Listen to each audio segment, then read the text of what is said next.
our very first season, when we had 5 employees or 6 employees, we surprised everybody with a cruise. And just a way to say thanks for working this year, and really easy to take 6 people on a cruise. Not very expensive, pretty easy to organize. We did it a couple years later, and I think we've done 2 or 3. And one time we were having a staff dinner celebrating the year or something like that. And one of our staff members had joked, we've done these staff cruises, but it'd be so cool if we could take our fans on a cruise one day.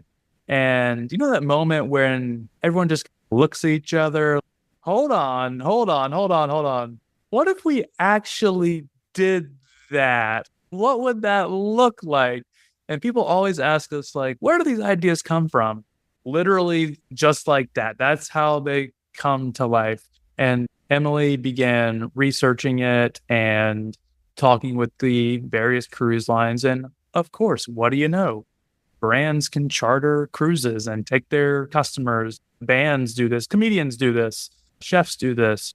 Disney obviously had done it for years and then ended up just taking over an entire cruise ship industry and doing it themselves. And so we announced that we were going to host Bananaland at sea, the first ever Bananas cruise. And we are going to take 2,500 people on a cruise ship, and did it with Norwegian with help from one of their production partners. And we were very fearful that we're pretty good at programming a 2-hour banana ball game in a baseball stadium.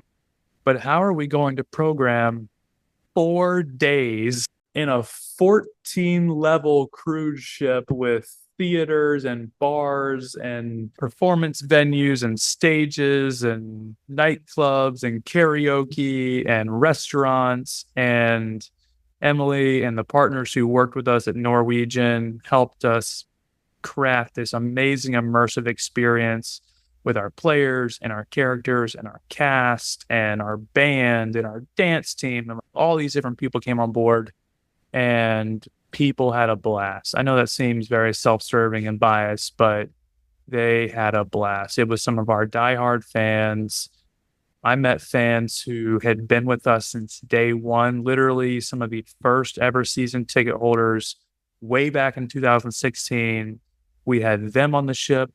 We also met people from different countries who were like, I just heard about the Savannah Bananas 6 months ago, and my first time is coming on a cruise ship with you guys. And so it's like we had those spectrums and everywhere in between, and we had a blast.